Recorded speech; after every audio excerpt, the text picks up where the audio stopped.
Good evening, ladies and gentlemen, and welcome to another episode of America in Black and White. Tonight we have a very special guest, Mr. Malcolm Thomas.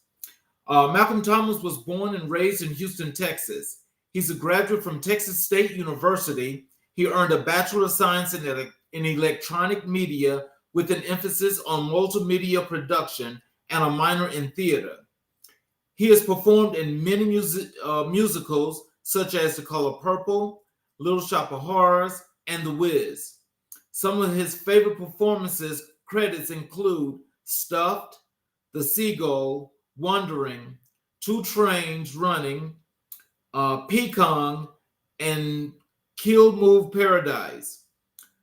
The play Wandering was entered into a regional competition where it received portrayal as a Cedric in Pekong.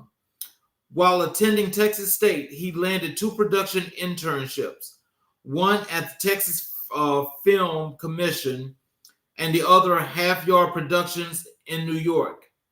Moreover, he auditioned for Bobcat, Update News, and was able to be an anchor and hold an entertainment segment. Once Malcolm graduated from Texas State, he shifted his focus to working in education. Within 6 years, he was able to work in after school, family engagement, and college and career readiness. While working in education, Malcolm earned his MBA in marketing from Lamar University and was fortunate enough to dabble in the political world as a campaign manager. Malcolm plans to continue seeking opportunities in the communications field while auditioning for special multimedia endeavors. Ladies and gentlemen, I give you Mr. Malcolm Thomas. Hello, sir. How are you?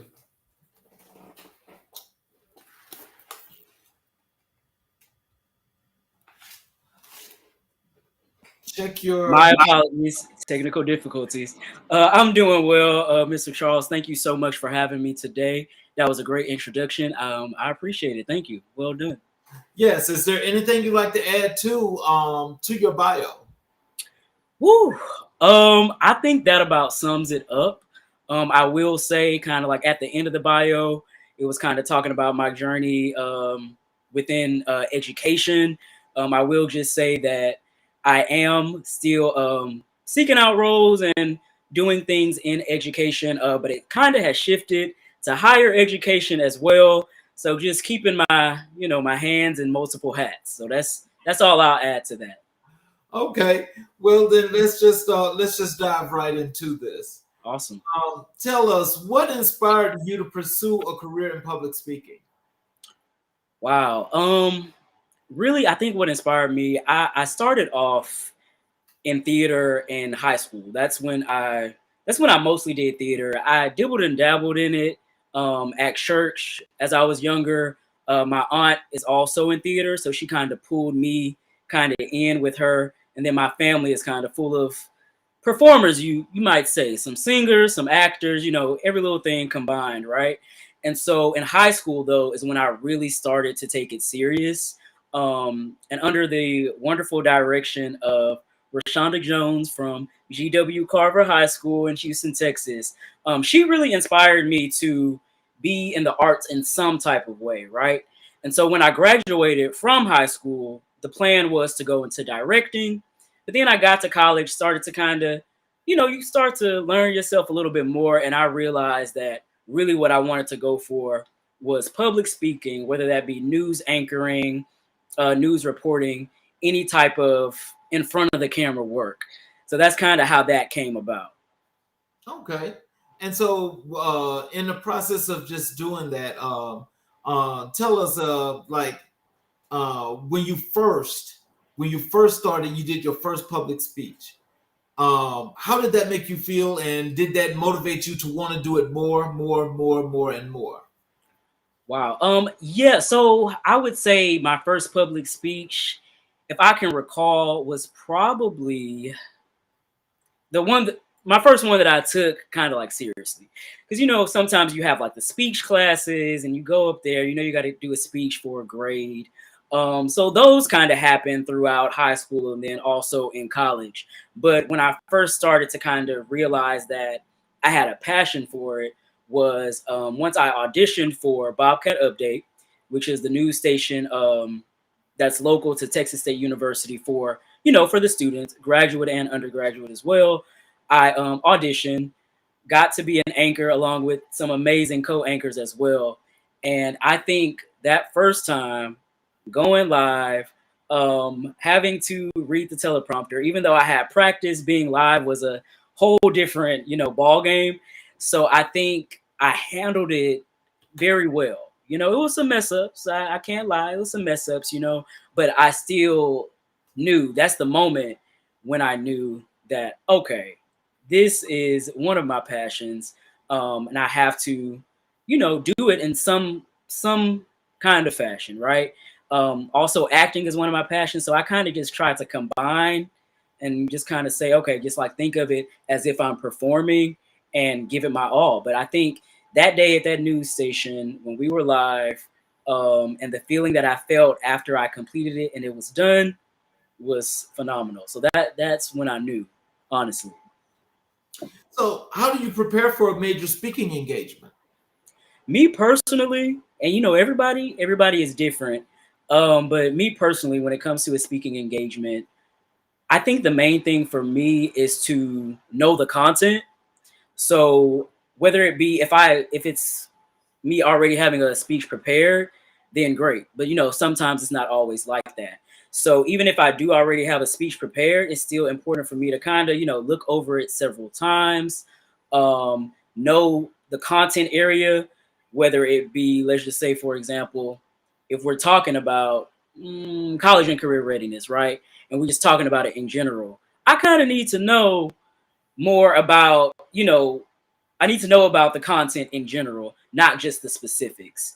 So I can have kind of just more, I can be more confident, right?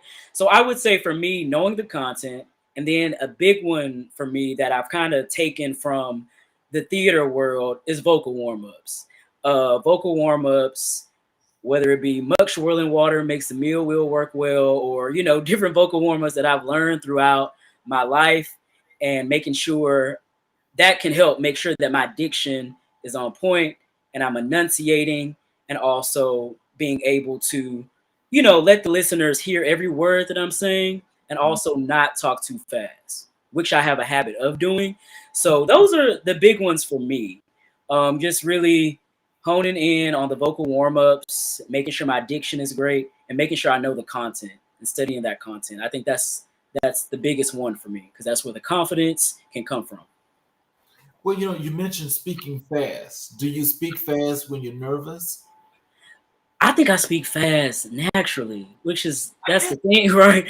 I think, and it's crazy because sometimes people be like my close friends and family, they're like, "Oh, Malcolm, you're so nonchalant," and I speak very slow, and I do know that I speak slow, but I think in a professional setting, maybe that's what it is. In a professional setting, I sometimes can speak a little fast, and I sometimes can even ramble a little bit.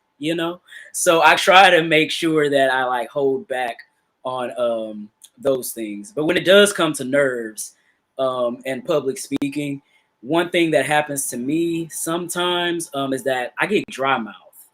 I do, and it's really no way that I can really overcome that. Like I keep my Carmex with me. So I put that on before I do any type of public speaking, but my mouth can get dry in the beginning. But the crazy thing about it is that once I'm in it, it all it goes away. But that's my where my nervousness goes to. I get dry mouth really bad. Can you share a memorable experience from one of your public speaking events?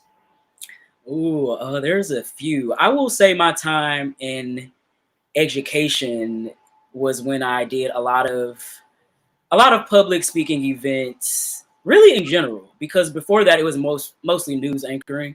So I really didn't see my audience because I was on the camera. But once I got into education and got the opportunity to basically do presentations and start to introduce the superintendent of our school district and things of that nature is when I really kind of, started the public speaking.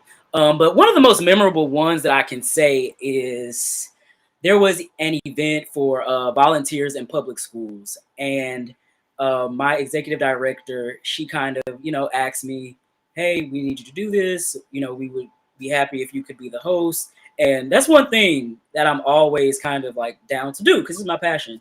So I would say that that one is most memorable, one of the most memorable, really because of the audience and the feedback that I was getting from the audience. It's nothing like an audience that is engaged, right?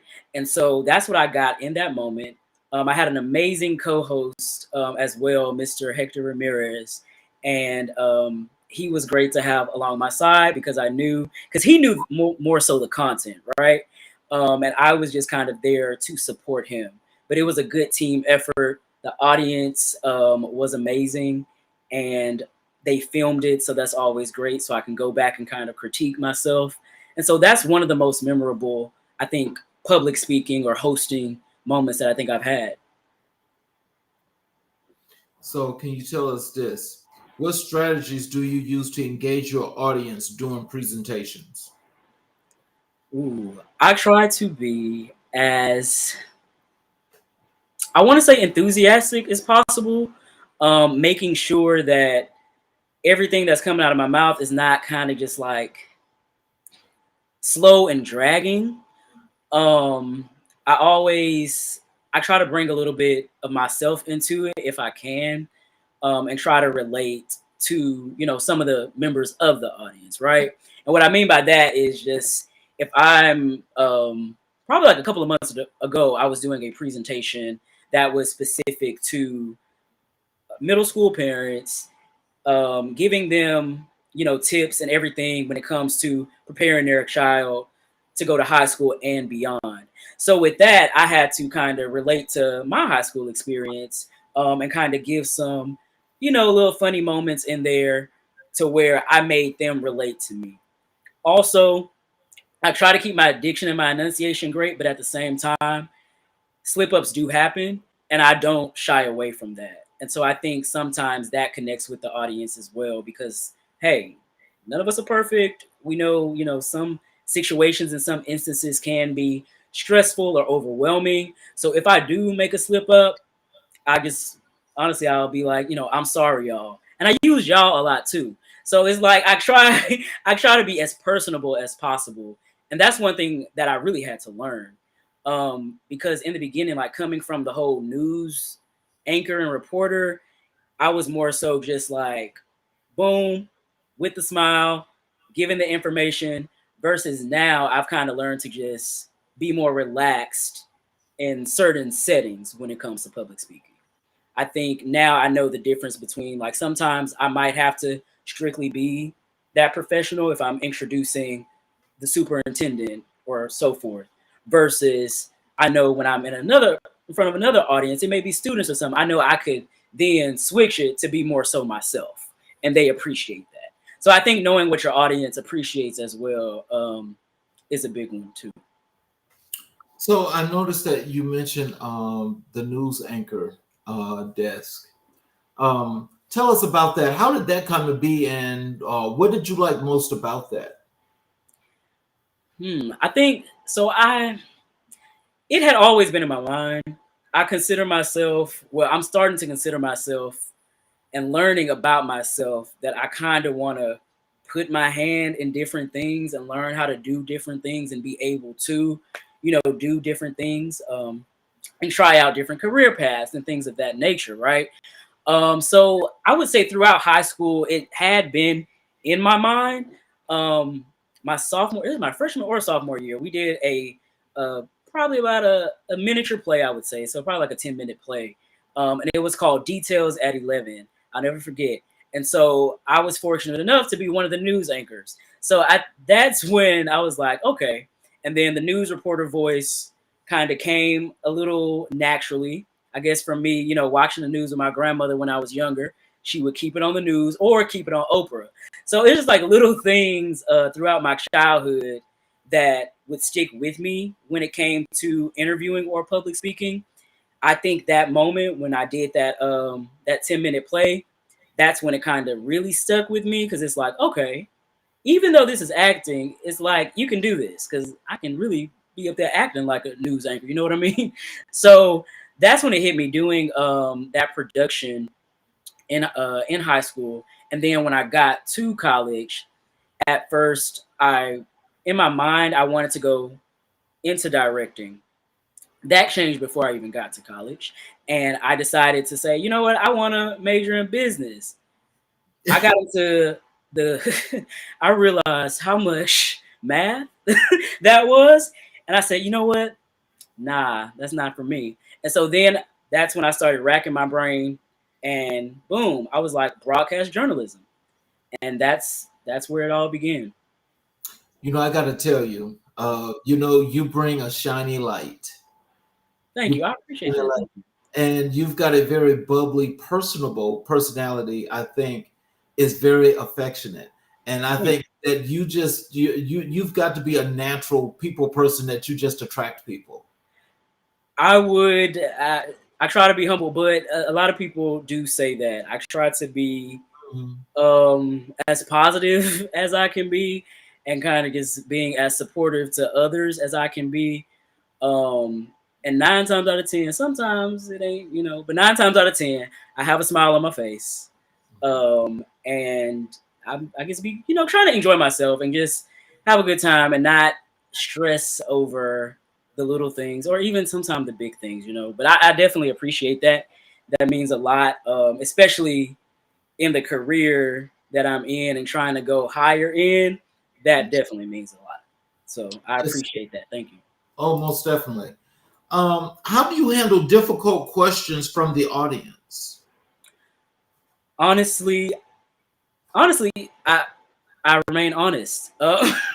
That's one thing I learned as well in the education field when it came to doing presentations. Because when I was in family engagement specifically, that's really what the job consisted of, was doing presentations. And I was brand new to the job, and pretty much I was only like a year and a half into the district, brand new into education in general, right?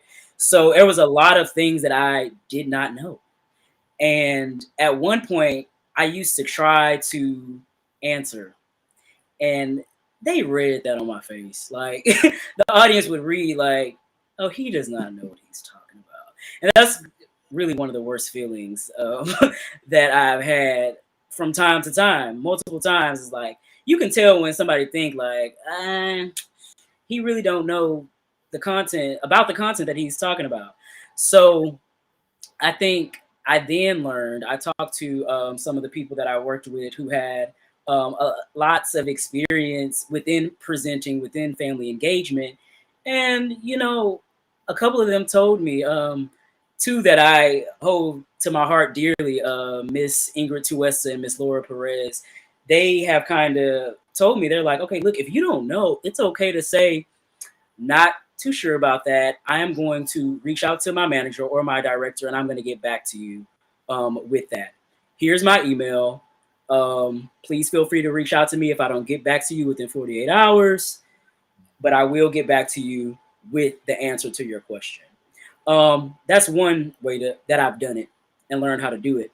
Another way that I've learned how to do it that I really like is kind of like flipping it back, not on that person who asked the question, but on another audience member. So like if someone is asking me, ooh, it could be anything, right? If they're asking me about a specific, if I had experience, let's just say uploading a document to such and such, right? So if they were to ask me that, I would be like, you know what? I really don't have experience. Does anybody else in the audience have experience with that and would like to share and guide us through? And so that's how I do it. Either getting somebody else to kind of support in that moment, or saying, you know what, admitting that I do not know, let me get that answer for you and reach back out and we'll get back at it. So that's kind of how I try to handle those situations.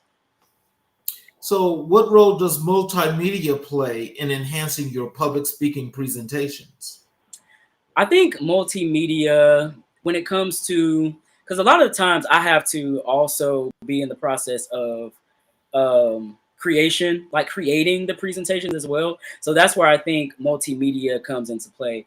Or even if it's not presentation based, because sometimes I've done public speaking to where, it's just either a speech or sometimes even having to wing it, just basing it off of the content. But I think multimedia plays a big part in the writing of the verbiage of the presentation or what I'm going to be talking about. So the writing plays a big part in that, being able to, because especially if I'm reading it, I kind of need it to be grammatically correct. Because I myself, me reading it, sometimes I'm good at like, skipping over it if it's an error or adjusting it in that moment. But sometimes I'm not.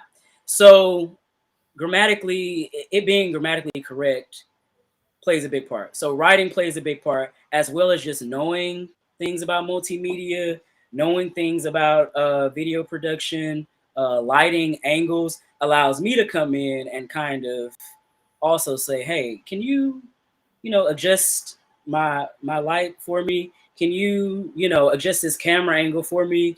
Things of that nature. Um, Within the last position I had within family engagement, we would do a show called The Tour, where they would have the cameras and we would go to different campuses and kind of interview students with whatever project they're working on. And so it's a lot of times I'm kind of like, okay, can we adjust the camera this way, or can we do it from this angle? So I think that's where the multimedia really kind of plays a big part in public speaking as well.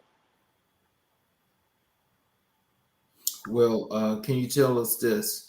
How do you stay updated with the latest multimedia tools and technologies? TikTok. To keep it simple, honestly, TikTok. My my little cousin, and I was telling somebody this the other day. It's like it's amazing how you can learn from people of any age, any race, anything. You can learn from anyone, right? So my little cousin, it was a couple of years ago, I think, when TikTok had, was first starting to jump off, and I'm like, that ain't for me. She was the one who kind of introduced me because she would do all the little, the little dances and all of that. Introduced me to TikTok, and now any kind of anything that I like need to know or like, I get on TikTok, and when I tell you, it's been amazing. So when it comes to keeping up to even like current trends that are going on, TikTok is my go-to. And also having that support system through work relationships that I've kind of developed throughout, my career.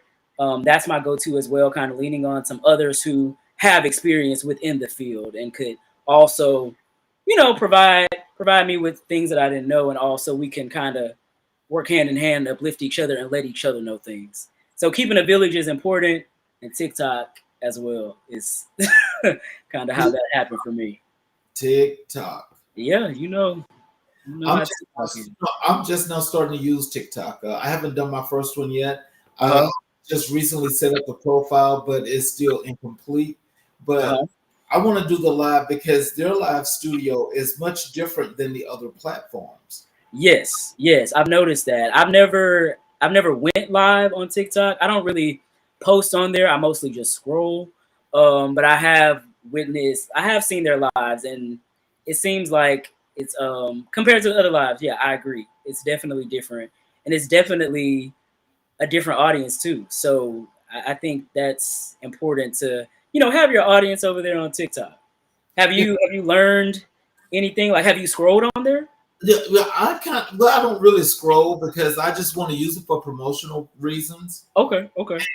So I was supposed to have done some TikTok starting last week, but I did not. But Uh-huh.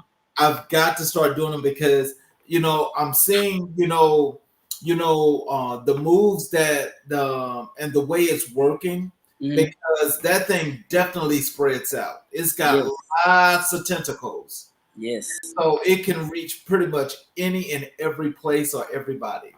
right, exactly. I think it's the perfect, like, you know, one of the yeah, it's like one of the best platforms right now. like you said, reaching so many different audiences and just being able to play with all of like the different features that TikTok has, I would definitely agree with that. So, how does your work relate to doing work, in community areas or just working with people in general? How has that been for you? That has been, I want to honestly say, one of the best parts of the positions that I've had in my career so far. Mhm. I'll put it that way. First of all, I never would have thought that I really would have been going into education. It kind of just fell in my lap because I needed a job. Honestly, I needed a job, and my mom had several years in education, so she connected me with somebody. You know, it's all about who you know, and so that's how I really got into it. But within the past two positions that I've had, the first one as well, it all involves community in some type of way. So whether it be seeking out community partnerships to come in to, talk to the students and or parents or staff as well. So building those relationships with local community partners and even being able to communicate with all different types of people. It's really been a great experience for me. And I say all that too to say that like even with positions that maybe in my near future, I needed to have some type of component where I'm communicating with somebody where I'm able to, be in people. I call it being in people's faces. Like I do love being in people's faces sometimes and just really running my mouth. So I think I did not know that until I started doing the community work that I've done within the last two positions in my career. It's taught me how to communicate with a lot of different people, as well as in my kind of high school senior year going into kind of like college as well. I was a server, so that kind of taught me people skills as well.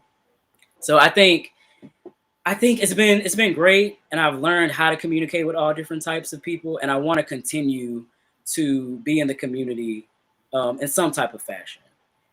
I wish when I had known you and I was in the same place you were in when I first created this podcast, because I can, really the positive vibes, Hmm.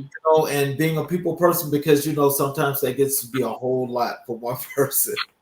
Yeah. you know I can just imagine, when you were on that on the newscast, did they ever decide to give you a special segment, or did you ever want a special segment?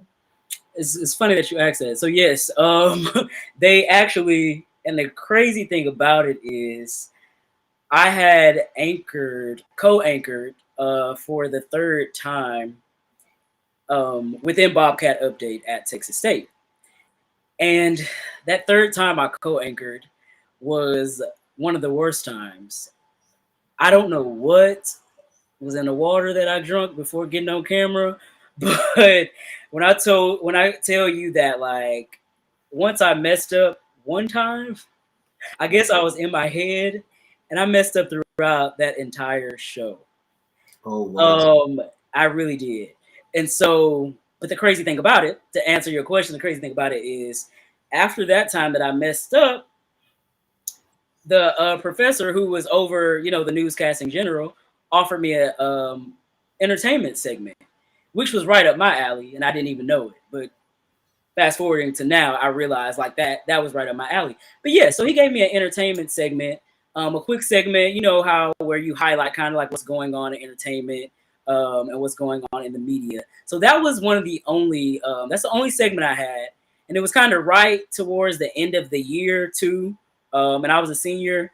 Me and the other co-anchors were getting ready to graduate. So it was kind of like a perfect ending, I would say. But yeah, so I did have that segment. I definitely enjoyed it. And it was kind of like my opportunity as well to kind of like come back and kill it since I had messed up that third time. So I don't know if that's why the professor gave it to me because he's like, you need to redeem yourself. But I don't like to toot my own horn a lot. but I did redeem myself. But that's the only segment I was fortunate enough to have throughout that process of news anchoring. Can you describe a project where multimedia significantly impacted your campaign success? Wow, the campaign.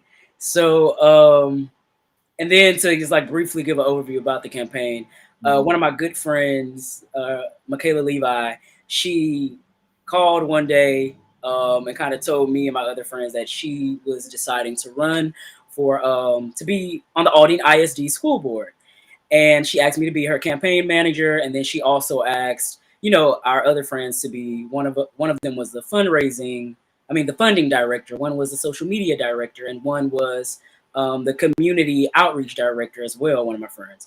And so, but this was all our first time doing that, so that was a journey, right? But when it came to multimedia, I think working hand in hand with um, the social media director and the individual who was running at that time as well, to kind of figure out how can we maximize our outreach.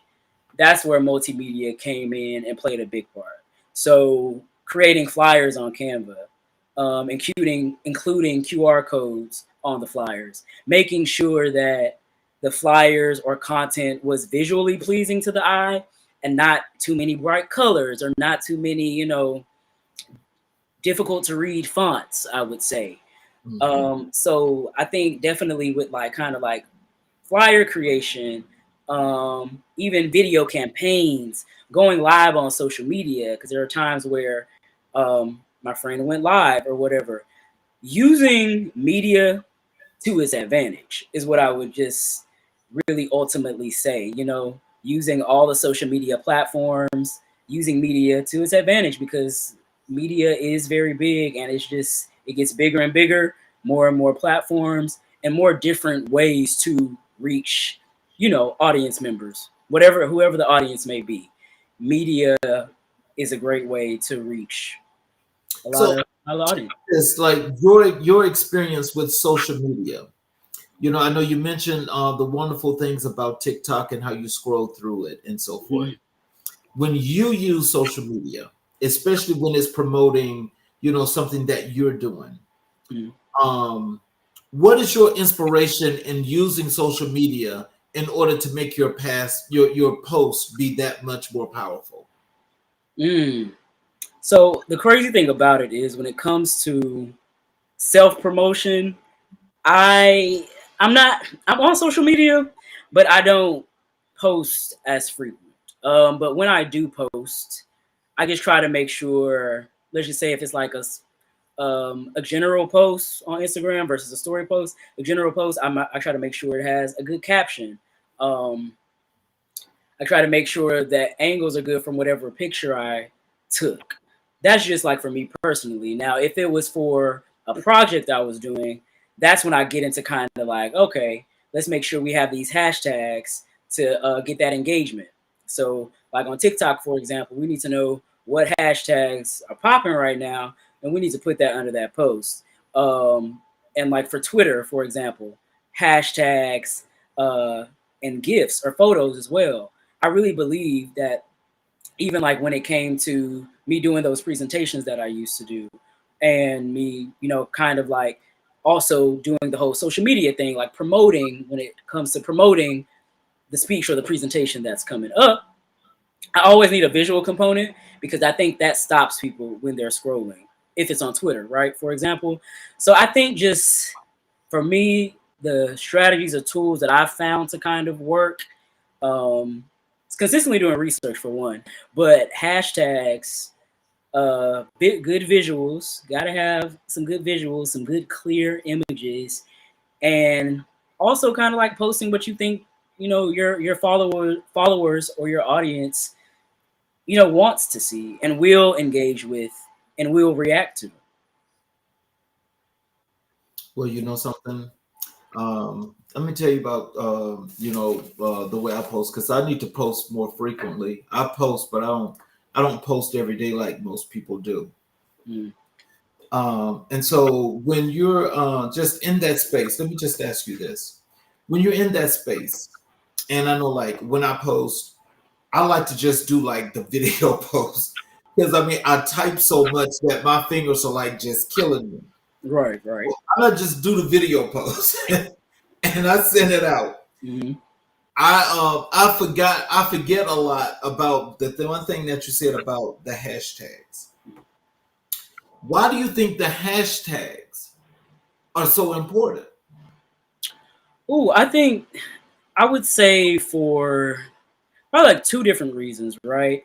Um, One of the main ones is if there's an engaging hashtag, people are going to, well, if it connects with them, right? They're going to click on it. So, like going back to the TikTok post, it could be about, let's just say you're just doing a general post about, a day in the life type post, but you're doing it at the same time that the Olympics are happening.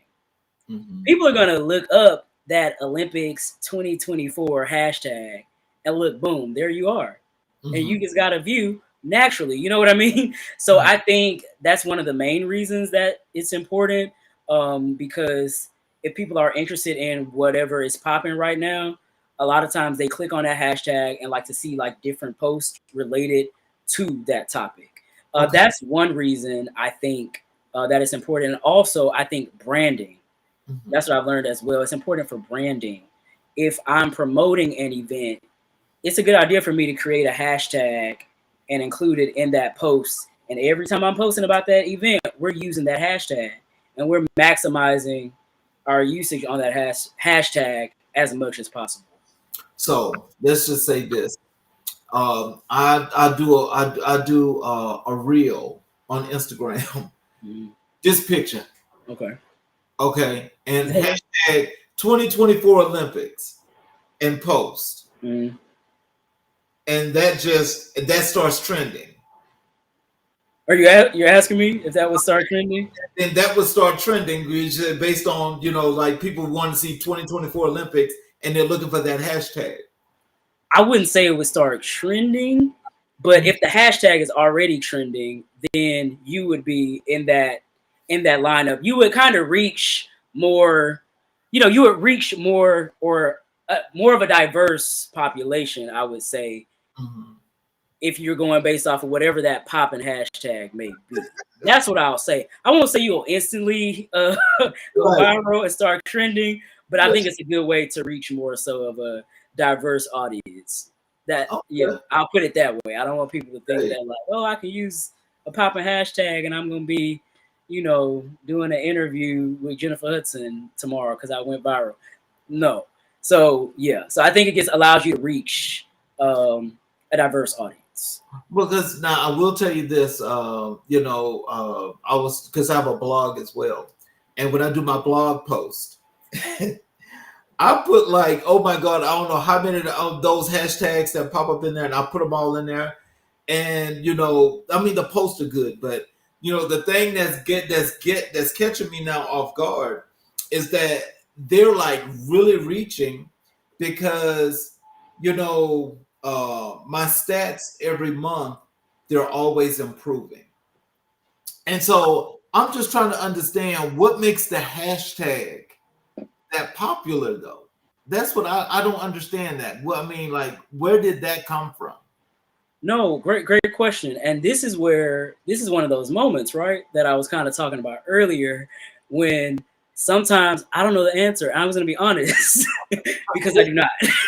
I don't know the answer, right? So, social media for me is I do it within the work that I do because a lot of times, not a lot of times, but within a few of the positions, it's kind of fell into my lap when it comes to communication tools. So that's kind of where I've started using it. And that's where I kind of learned from another individual that hashtags can be beneficial. I know Mhm. sometimes they might not, but sometimes they can. Sometimes you may reach somebody that you don't want to reach. Mm. If you have a certain audience that you have your mindset on when it comes to engagement with that post, sometimes you may reach an audience that you don't want to reach by chance. So, but I will, to answer your question, I can't answer it because I don't know. But those are the little things I know about hashtags, right? Social media, I'm not the expert on that just yet. So, how do you balance creativity and technical skills in your role as a multimedia specialist? Ooh, you said creativity and technical skills. I Yes. just try to always make myself always remain ever ready, is what I'll say. My director once told me in high school, she was like, Malcolm, you are ever ready, meaning she was like, I can always call up on you, whether you might not have too much context about whatever the situation is, you're going to find a way and you're going to make it happen. So when it comes to balancing the creativity side and technical skills, as well as like learning continuously about new things that's happening, I try my best to be ever ready, and I try my best to be consistent. And I just give it all that I have. I think just not stressing out about certain things and knowing that within that space, within that creative and technical space, that there's gonna be hiccups. It happens, there's gonna be hiccups. And it's more so, instead of stressing in those moments, it's like, how can we overcome it as an individual, or as a team? How can we get past that? So I think balance for me when it comes to, creativity and technical ability would just be being ever ready, being consistent, and continuing to be on the up and up when it comes to knowing some of the new things that are happening, whether it be the new trends, whether it be new platforms, whether it be, you know, um, different ways of engagement. Just kind of being ever ready and being open and willing to learn and receive Mm, is a that's, big one. yes, it is. That's interesting. What advice would you give to someone aspiring to become a multimedia specialist? I would say do as much research as you can in regards to just learning all things media, right? So whether it be like I'm like I said, TikTok, right? So I'm big on social media platforms when it comes to, I do try to keep myself connected to what's going on, and I think social media platforms have helped me with that, in regards to whether it be politically, whether it be what's going on locally here, when it even comes to weather. So I would say always being open to learning about multimedia and learning about different processes, and finding yourself a mentor, connecting with, let's just say you want to go into that field, but you have no experience. Connecting with people who are in that field within the department at your work can really also help. I really, what I can say when it comes to that is just, once again, being open and willing to learn, and, and being consistent with that, consistent with learning, because things are forever evolving and, forever changing, as we all know. So just being open to change and being open to learning about multimedia in all aspects is what I would really say. And connecting with people, it's all about who you know. At the end of the day, I learn that more and more every single day. So connecting with people, because you never know what you can learn from another individual. Tell us about your acting. Ooh, my acting. It's been a while. That's what I'll start off Mhm. with. It's been a while. It's been, I think, the last production that I've been fortunate enough to be a part of was actually the a full play wise, Kill Move Paradise, where I was fortunate enough to play Tiny for the Sankofa Collective locally here in Houston. Two amazing An amazing team of directors and artistic directors that I went to high school with, by the name of Ulrich Davis, Trey Lewis, and Yesha Benjamin.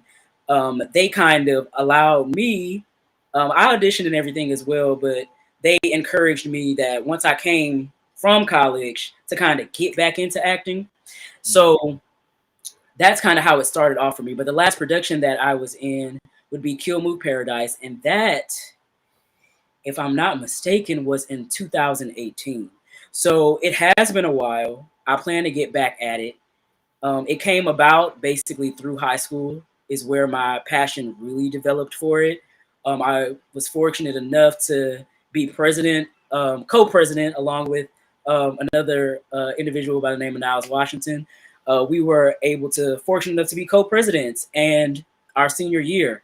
But throughout my freshman, sophomore, junior, and senior year, I grew love for theater more and more each year, and it's really because of the awesome directors that I was underneath, Rashonda Jones and Jabari Collins. So it is a passion of mine, and it is something that I do want to get back into. The timing just has to be right, and I gotta practice, my chops, and start practicing some monologues and things of that nature to get back to auditioning. But it's definitely a passion of mine. I enjoy stepping into being someone else, Mm. because typical Malcolm is chill. He don't really care about too much. Like, that's just how I am. So being able to step into somebody who is completely different from you and like create a whole character is the part that I love about theater and acting the most. And I also will say, if it had not been for me being in theater throughout high school, I probably wouldn't have went into communications and multimedia. I really think that's where it all started for me, is theater and acting. So, how does acting make you feel? It makes me feel great. It's nothing like doing something you love and knowing that you can also do it pretty much every day if it came down to it, Mhm. and getting that reaction from the audience, knowing that the audience is feeling what you're talking about, is a great feeling. And really, it makes me feel, can't really find the word for it, but it makes me feel like, okay, I know that this is something that I love to do. I know that this is something that I want to continue to do throughout my life. Even if there's a moment like right now that I haven't done it in a while, I know that I'm going to get back to it in some capacity, because that feeling of doing something that you love and you could do it even if you weren't getting paid is a really great feeling. Mm. So I think that's, I can tell and I know for a fact that acting is a passion of mine, just as well as emceeing or public speaking. Well, hosting, I'll say hosting or public speaking. Well, I'll just tell you like this. You know, when I think when it comes to acting, I can see that those that are good at the craft, they have this special gift. What I want to know is, when you're inside that character, are you all the way in that character to where when you're in the role, you're in that role and you're just totally immersed in it? Yes and no. Yes and no. I would say there are times that I am fully that character. I've never tried out or been I've never tried out like method acting or anything like that.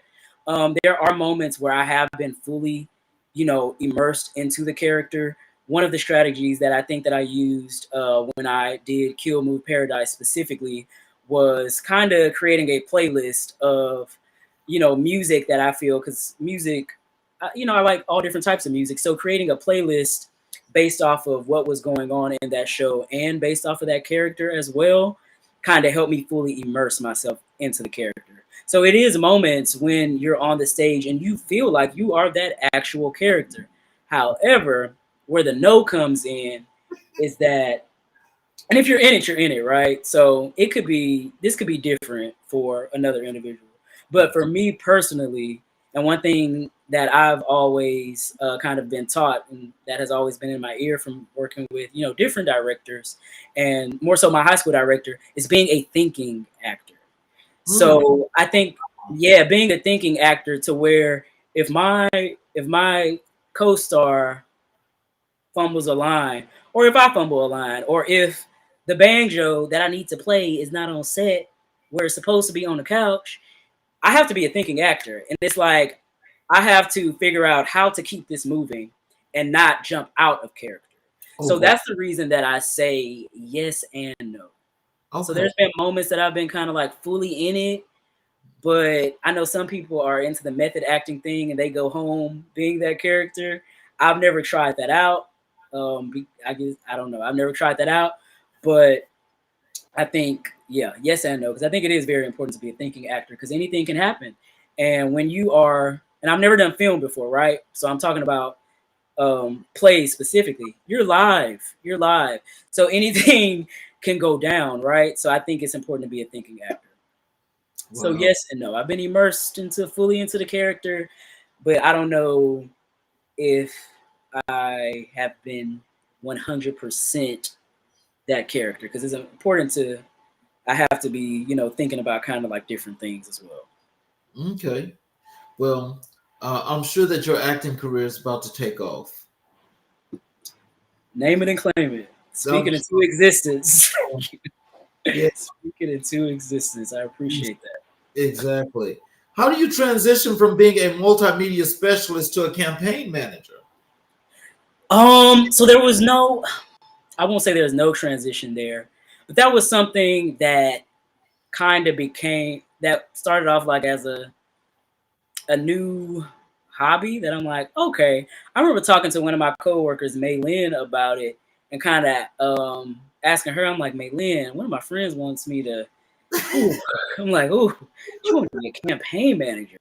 And May Lynn was like one of those people, she was like, Malcolm, she was like, you can do it. She was like, just study, research. She was like, it's your first time. She was like, y'all are friends, so y'all can work together and learn from each other. And I think that's one of the most important things because I think we were all campaign managers. I think we all played many different, even though we had certain titles, I think we all worked together and we all supported each other within the work. So it was kind of a hobby at that time because I was doing it to support my friend. I was doing it pro bono, and I wanted to experience it. That's I think one of the moments that I kind of told myself, okay, let's try this out. Let's try this out. Let's see how it goes. If you like it, cool. If you don't, you don't. And you know that you won't possibly tap back into it. But I think more so it was kind of like a hobby for me because I still had a full-time job at the time. So it was like extracurricular, if you might say. Mhm. But a very unique process. There were hiccups, difficulty, but I think the team that we had is really what kept us going. Like working with each other and teaching each other things and figuring out how to navigate it because we were all new to it. Wow. So I would say the transition was smooth, just because I knew that I had a check coming from a different, thing. So that's probably what really made it smooth. Okay. What are the key elements of a successful digital campaign? Oh, the key elements. And so this is a hard question, right? Um, and it is. It is. When it, I would say some of the things that I know Mhm. when it comes to having a successful digital campaign um, is making sure that you are on most of or all of the platforms. Mhm. Specifically, like for example, when we were doing that campaign, we knew that one of the platforms that we wanted to kind of use more so than others was Facebook because of the audience voting wise that we were kind of aiming at, as well as we kind of did our research and we learned that other individuals within that who were also running as well and had ran in the past said that Facebook was where it was at when it came to promoting. So I think kind of knowing your audience is important when it comes to digital campaigns. I think also knowing how to be a creative when it comes to creating multimedia for different platforms, which Canva has kind of helped with that within my journey. Um, so those are the main things that I would say that come to mind. I think knowing your audience is big as well. And I think also analyzing your engagement metrics. and kind of seeing how can you get those engagement numbers better each time. Those are the analytics. Because what I've noticed is when I do my post on LinkedIn, oh man, the analytics are off the charts.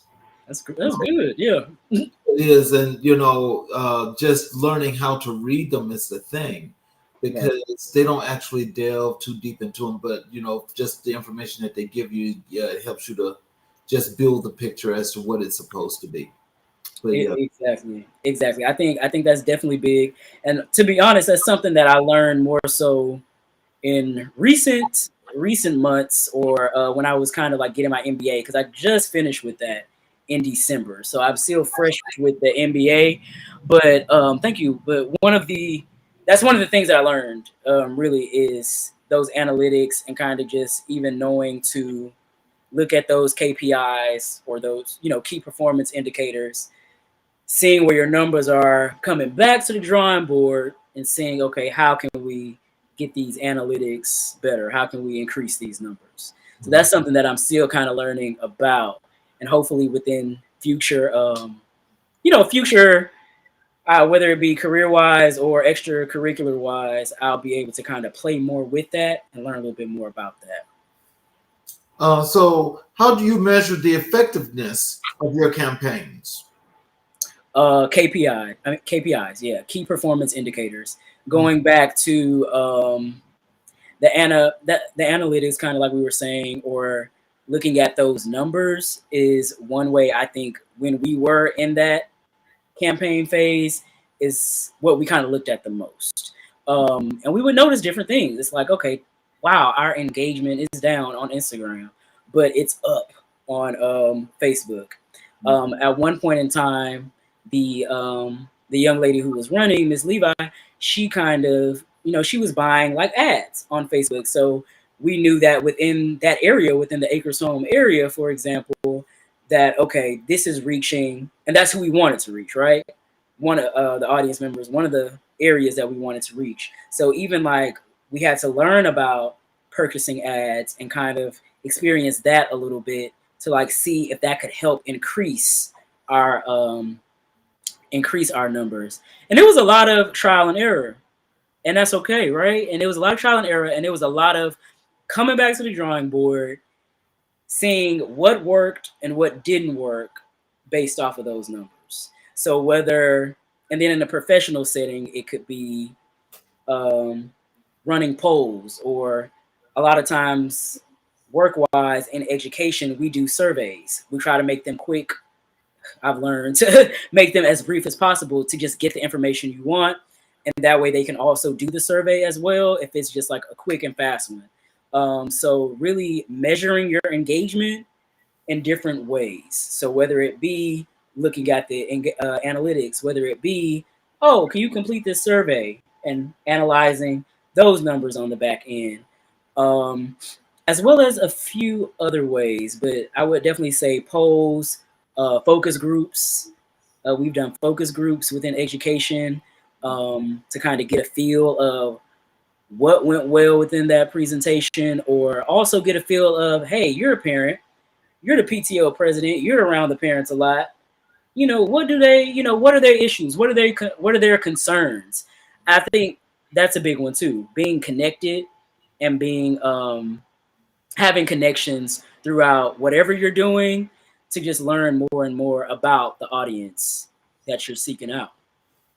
Okay.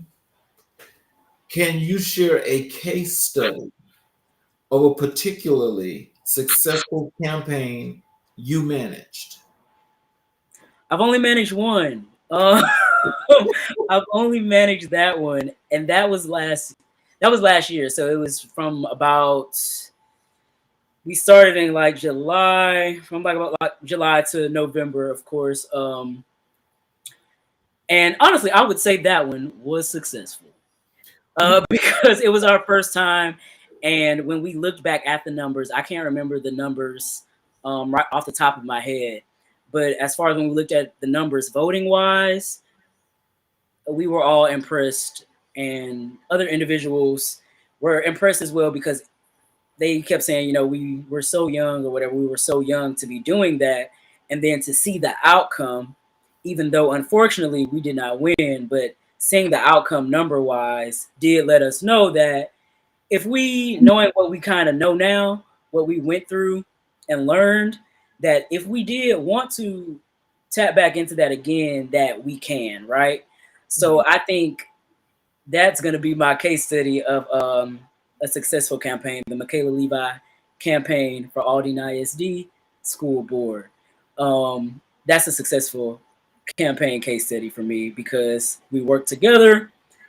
We got out there and went door to door, and we did everything and hit every stop, turned every corner that we could.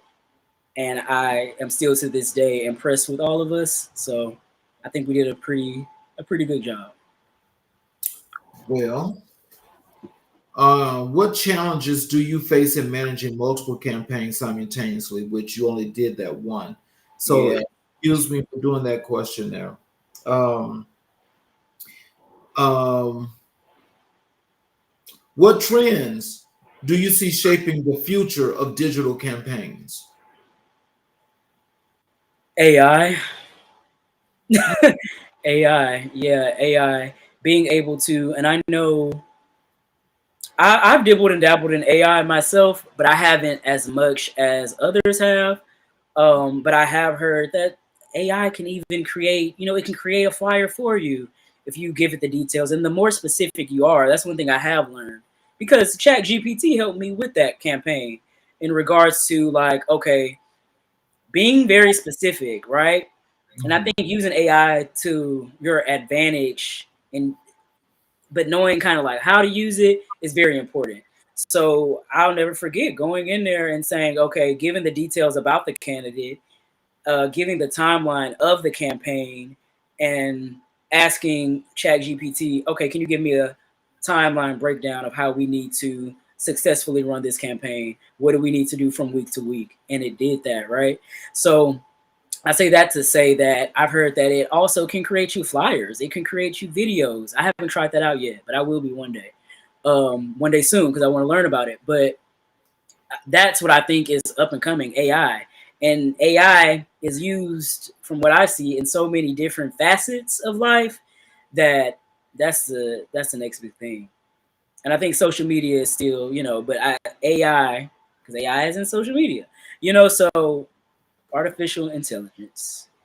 That's what That, I'm seeing right now. that's a good lead into my next question because I want to know, how do you incorporate social media into your campaign strategies? I would say definitely creating engaging posts, which can go back to AI. AI helped with that as well. Some things you have to tweak, of course, because you want to make it personal or personable and make it not sound too either wordy or too, you want to make sure for your audience you're not having like these huge words and things of that nature. But I think in regards to campaign and social media, and then also wrapping AI in there, kind of saying, okay, can you give me 5 tweets in regards to the campaign? Here are the details about the candidate. Here's etc. information, as well as doing a campaign when it comes to like even being in education or whatever it may be. Tailoring your message on social media to your audience, I think, is key, and that's something that AI helped with throughout that process of even whether it be the campaign that we did for that school district or me working in education over the past year and a half or so. It has helped with tailoring the message for the audience and making it quick because you don't want it to be too long because people got things to do. So, like making it quick, making it engaging, and tailoring it to your audience. Okay. So, when you was the campaign manager, Mhm. tell us, what was your most rewarding aspect? I think the most rewarding was, I would say, two things. The first one being able to be in those in certain spaces, in certain rooms, and connecting. I learned a lot about, running for to be a school board trustee, as well as my friends as well. We learned a lot, and so I think learning about it, connecting with people within the rooms that we were in, whether it even be like we went to a bunch of events to, hand out push cards and flyers and things of that nature. And it was great to, you never know who you're going to run into. So it was great to connect with people, because going back to me now, knowing that I am a community person, I do like to be involved within the community. So connecting would be one, and then also finishing the campaign, not in a like negative way, but just finishing it like we did this type thing. We did this, and seeing the numbers and seeing that we were close, I, that was that was the best feeling. That was the best feeling, because it's like, okay, we gonna get better and better. If we decide to do it again, it's only up and up from here, because now we know that we can do it, and now we know where the resources are to successfully do it. I think, yeah. So finishing was definitely the greatest feeling throughout throughout that process, for sure. Did you guys use a lot of canvassers? We had a small team, so it was only 5 of us on the team in general. Like when it came to like, So y'all didn't. yeah, yeah, and so we tried to utilize as much. Like we had some help from some volunteers, like some high school volunteers who needed those volunteer hours, and things of that nature. And then 2 of my friends, luckily, one of their little sister and then one of their nieces also went to like one of the high schools within the district. So we were kind of able to leverage, that connection that they had with the school and some of their friends as well. But like I think at one time, I would say, because like it was some days that we split up and like this group go here in Canvas, this group goes there in Canvas. I would say the most that we've had at one time would have probably been only 10 people total. Like, yeah. So that's one of the things that we did a lot of groundwork. We did a lot of like, we didn't have a large team, and so I think going forward, that now we kind of know how to at least try to obtain more canvassers. Hmm. Now, this I know that this is a very easy question for you. How do you stay motivated and inspired in your multifaceted career? Ooh.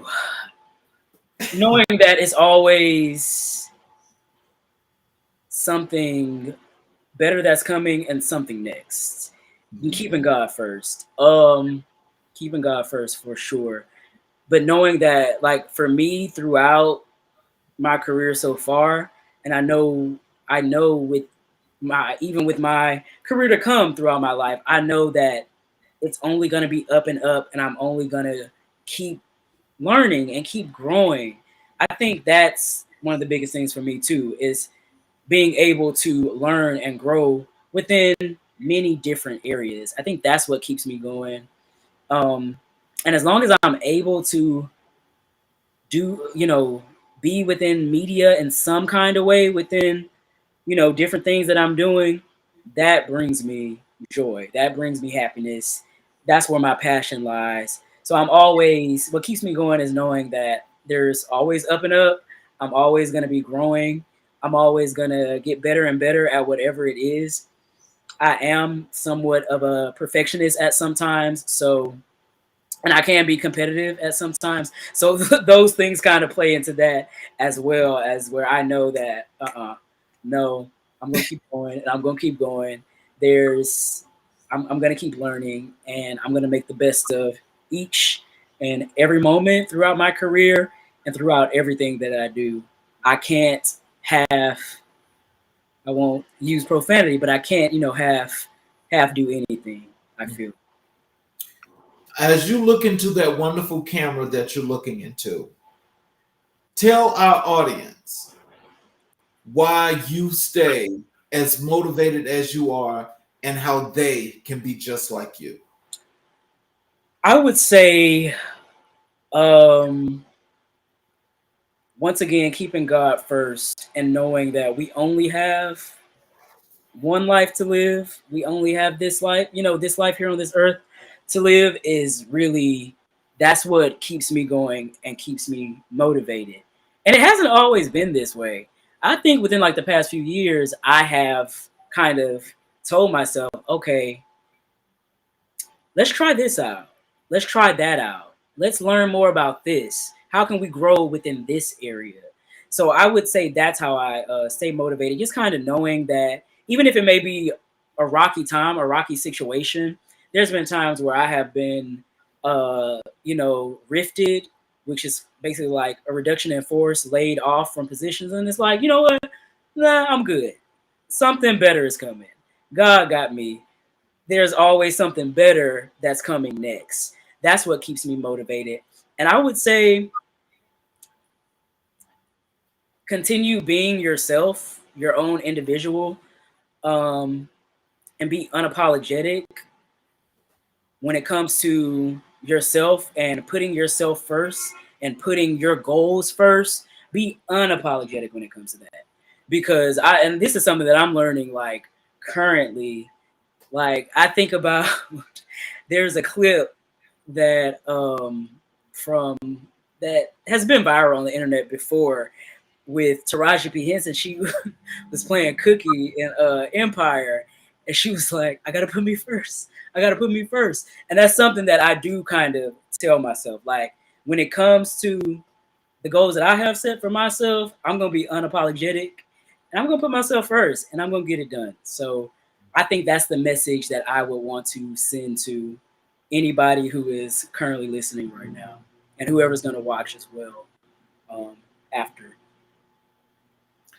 Can you discuss? No, sorry. What role does teamwork play in your success as a campaign manager? Ooh, teamwork is everything. Even outside of campaign managing, like any position that I've been in or been fortunate enough to be in, what they say is true. Teamwork makes the dream work. Mhm. Can't do it all by myself. And I don't know everything.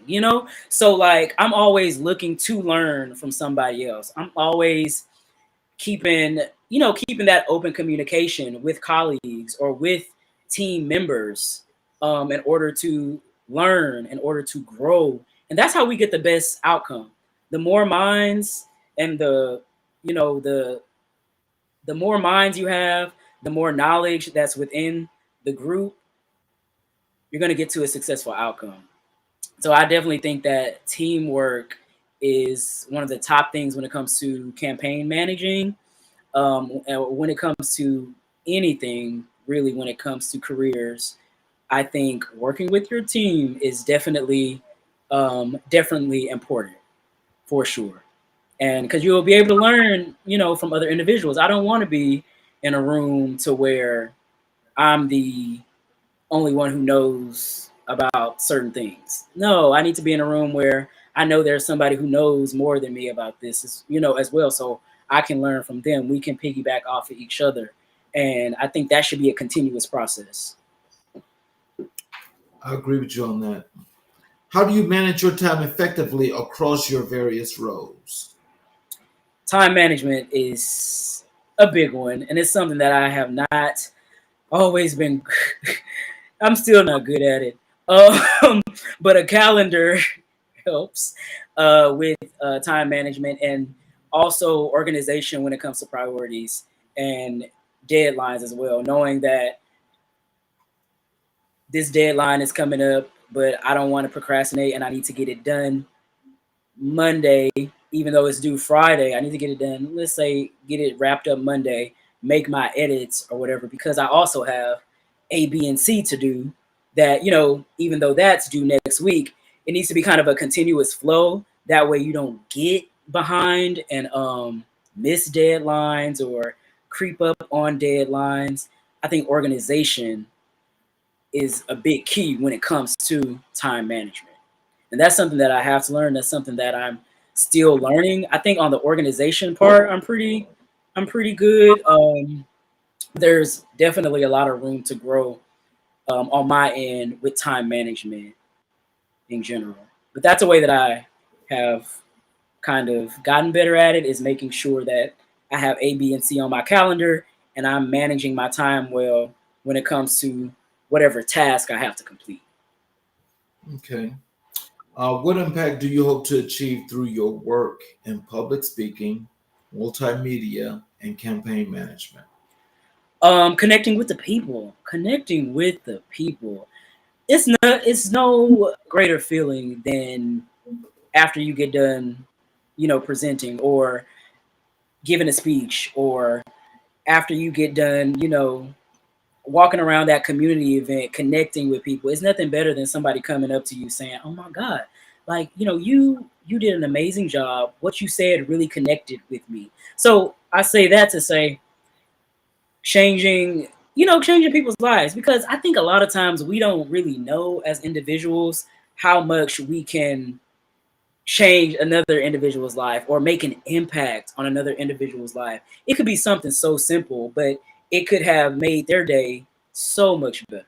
It's been so many times where I have been having a bad day, and somebody comes to me, and it'll be like my most recent manager, for example, such a bubbly individual, right? And so it'll be like a lot of times where I'm like, I might not be having the best day.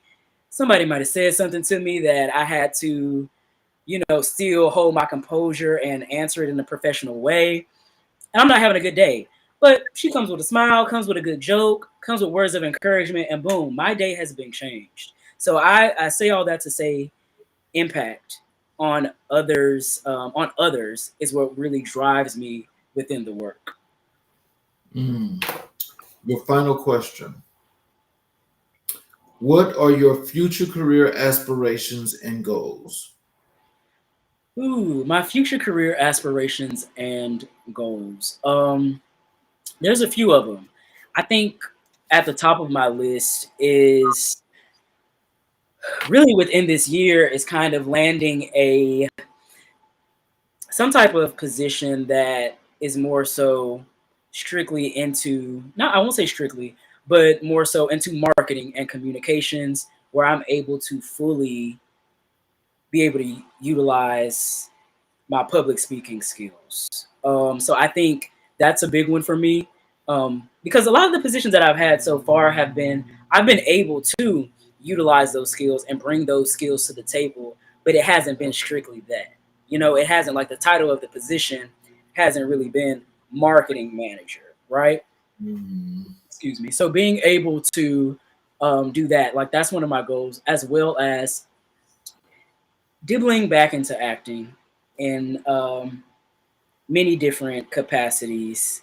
I have a love for theater, so I have a love for being on the stage, but I also want to try out film. So that's one of my goals as well. Trying it out, seeing how I like it.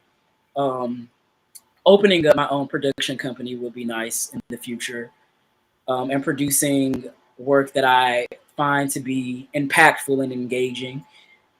That's on the list. Being able to be kind of like financially free, I think we kind of all want that, right? Being able to, like, do the work that I love and not have to worry about the dollar amount that's behind it. That is definitely a goal of mine as well.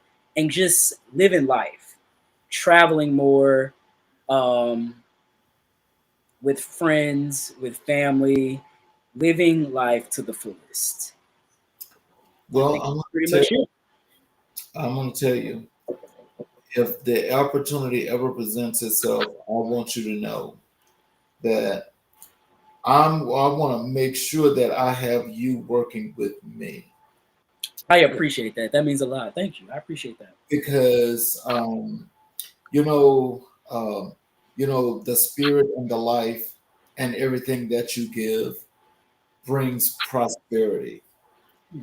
And so, there are just those times, that, you can have that back and forth thing, Right. but it's that when you get that niche, and when you get that niche, you just hold on to it And when you hold on to it, let it go.